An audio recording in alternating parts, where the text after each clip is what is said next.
तो कंपेयर करना है रेशियोज को और फाइंड आउट करना है कि वेदर फॉलोइंग पेयर्स, क्या ये जो पेयर्स हैं उनमें से कौन सा कंसिस्टेंट होगा और कौन सा इनकंसिस्टेंट होगा। अर्थात ये लीनियर पेयर आपको दिए गए हैं, ये देखिए 2 का पेयर है, 2 का पेयर है, तो ये पेयर्स जो हैं वो कंसिस्टेंट हैं या इनकंसिस्टेंट हैं, ये हमें फाइंड आउट करना है। तो क्या होते हैं ये कंसिस्टेंट और इनकंसिस्टेंट। तो यदि आपके सॉल्यूशन आए, जैसे हम इनको सॉल्व करेंगे 3.3 से हम इनको सॉल्व करना शुरू कर देंगे, तो यदि इनको सॉल्व करके x और y की वैल्यू आए, अर्थात इसके सॉल्यूशन आपको फाइंड हो, तो यदि सॉल्यूशन आते हैं, यदि सॉल्यूशन इनके फाइंड होते हैं, तो हम बोलेंगे कि ये पेयर कैसे हैं, कंसिस्टेंट हैं। तो सॉल्यूशन आ रहे हैं तो ये कंसिस्टेंट है,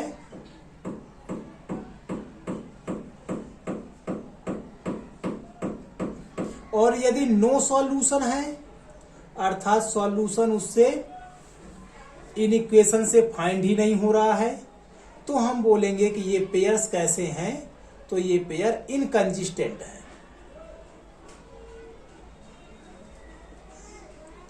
तो यदि पेयर आपको सॉल्यूशन दे रहे हैं तो वो पेयर कंसिस्टेंट कहलाएंगे, और यदि सॉल्यूशन नहीं निकल रहा है उनसे तो हम बोलेंगे कि ये पेयर इनकंसिस्टेंट है। या तो आप इस तरह से समझ लीजिए, या फिर सेकंड मेथड है इनको समझाने का, क्या है कि हमें पता है कि नो सॉल्यूशन कब निकलता है, तो जब लाइंस पैरेलल होती हैं, मैं इंटरसेक्टिंग होंगी यदि लाइन, तो कहीं पर इंटरसेक्ट करेंगी और आपका ये वाला सॉल्यूशन जो है वो फाइंड हो जाएगा। बट यदि पैरेलल हुई, पैरेलल,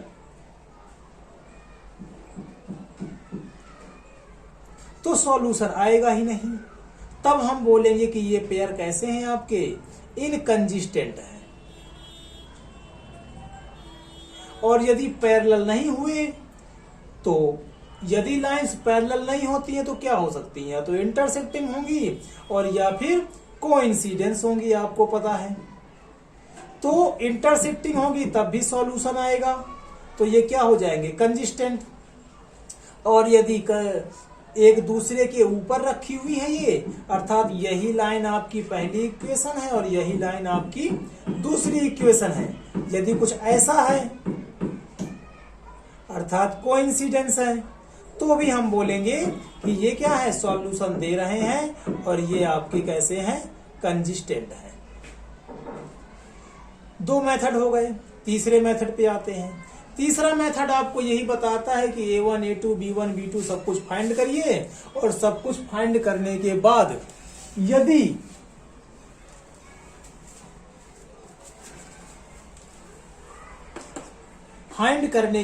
यदि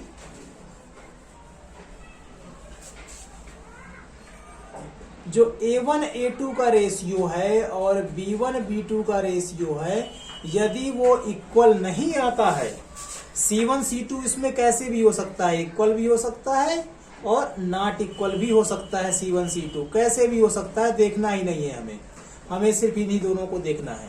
यदि इक्वल नहीं आया, इसका मतलब इंटरसेक्ट कर रहा है, और इंटरसेक्ट कर रहा है तो अभी आपको बताया था कि जब इंटरसेक्ट करेंगे तो एक पॉइंट आपको मिलेगा, अर्थात सॉल्यूशन मिलेगा, और सॉल्यूशन मिलेगा तो हम बोलेंगे कि ये क्या है, कंसिस्टेंट है। यदि ये दोनों इक्वल आए, साथ में ये भी इक्वल आ गया, तो भी हम बोलेंगे कि ये कैसा है, कंसिस्टेंट है। क्यों है, क्योंकि ये कोइंसिडेंट होते हैं।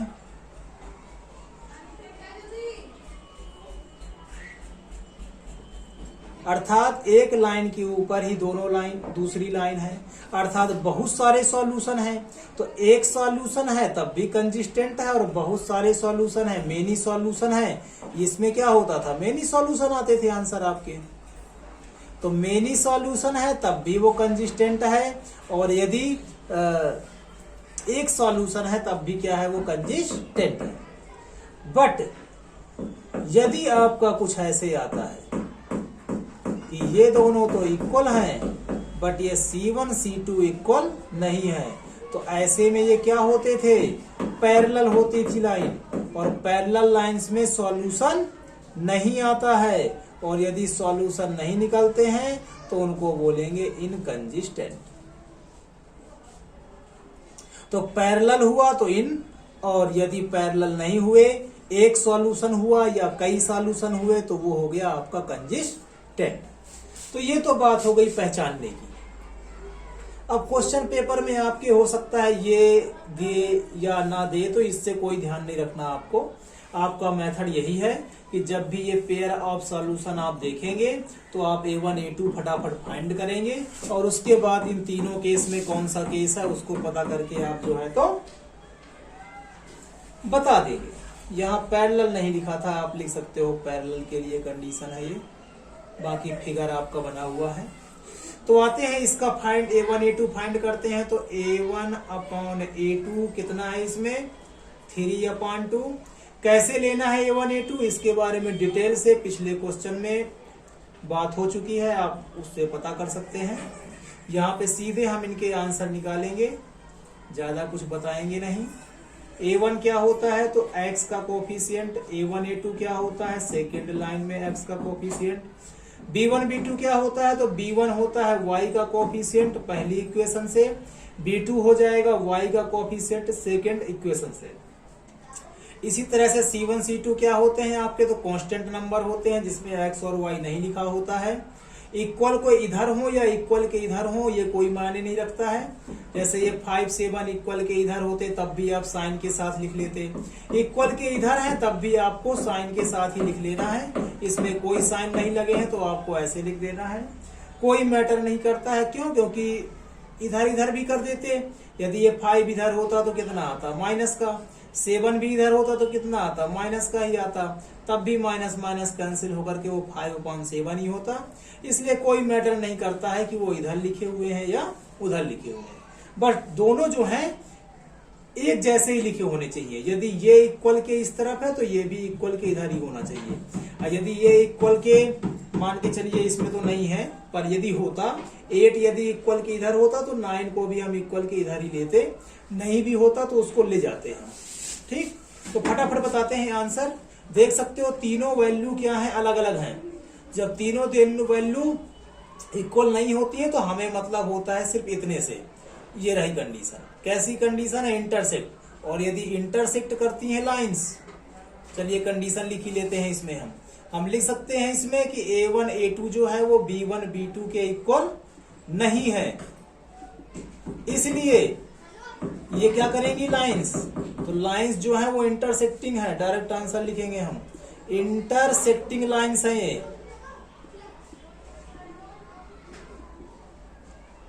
अर्थात ये पेयर कैसा है, कंसिस्टेंट है। ये पेयर कैसा है, कंसिस्टेंट लिख सकते हो आप, पेयर इज कंसिस्टेंट। ठीक, सेकंड पे आते हैं।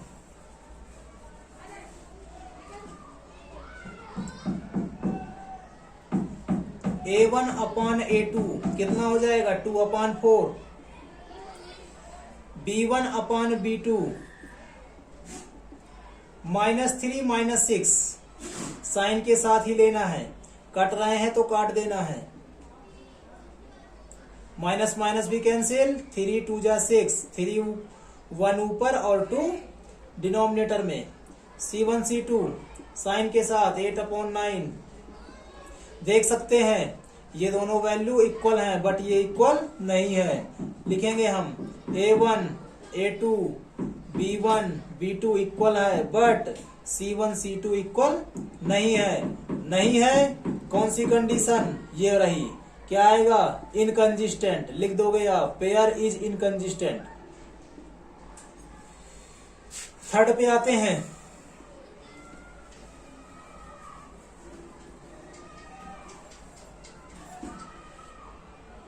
थर्ड की बात करेंगे हम। तो A1 A2, A1 upon A2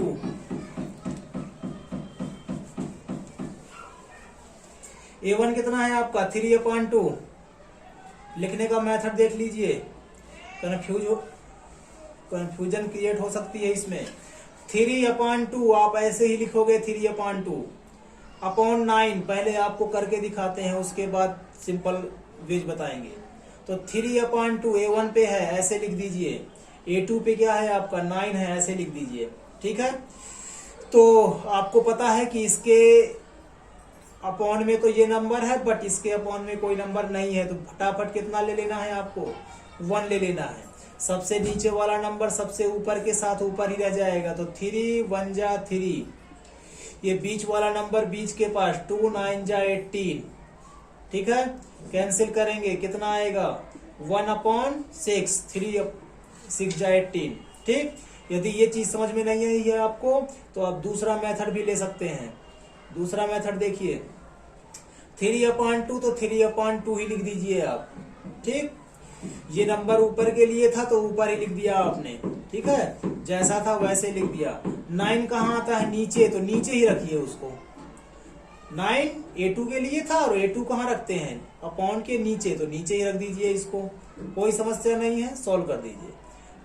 3 बार में 1/2 3 जा 6, सेम आंसर जैसे पहले आया था। इसी तरह से B1 B2 दोनों मेथड बताएंगे आपको। पहला मेथड 5/3 B1 है, B2 कितना है माइनस का 10। इसके अपॉन में कुछ नंबर है बट इसके अपॉन में नहीं है, तो 1 लिख देंगे। 1 का मल्टीप्लाई सबसे ऊपर वाले से, तो 5 1 जा 5। बीच वाले का बीच वाले से 3 10 जा 30। माइनस है, आप भी लगाएंगे माइनस, कैंसिल करेंगे। 5 1 जा 5, 5 6 जा 30। ठीक, सेकंड मेथड इसी का।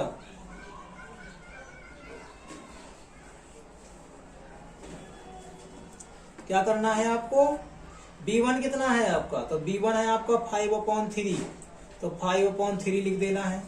B2 कितना है माइनस का 10, हमें पता है कि 10 कहाँ है B2 कहाँ है अपॉन के नीचे, तो अर्थात वो नीचे ही रहेगा। तो 5 2 जा 10 माइनस कहीं भी लिख दो आप 1 3 2 जा 6। माइनस की पोजीशन आप कहीं भी लिख सकते हैं, यहां पर या यहां पर। ठीक है, यहाँ पर ये सब एक ही चीज है, चाहे यहाँ लिखिए या यहाँ लिखिए या यहाँ लिखिए। देख सकते हैं दोनों इक्वल नहीं है। C1 C2 वैसे फाइंड करने की नीड नहीं है, पर कर लेते हैं। C1 C2 है आपका 7/14, कैंसिल करेंगे 1/2। ठीक, देख सकते हैं ये दोनों वैल्यू इक्वल नहीं है, एक प्लस में है एक माइनस में है, तो इक्वल कैसे हो सकती है, नहीं होगी। नहीं होगी, कौन सी कंडीशन, ये वाली। तो लिख देंगे यहाँ पर कि सिंस A1 A2 जो है वो B1 और B2 के इक्वल नहीं है, C1 C2 देखें चाहे ना देखें, तो ये लाइन कैसी हो जाएंगी आपकी, कंजिस्टेंट हो जाएंगी। ठीक है, कंजिस्टेंट लाइंस कैसी होंगी, इंटरसेक्टिंग होगी। आप चाहें तो उसको भी लिख सकते हैं। फोर्थ नंबर पे आते हैं, यहीं पर कर लेते हैं। फोर्थ नंबर में है आपका A1/A2। A है आपका 5 और A2 है आपका 10।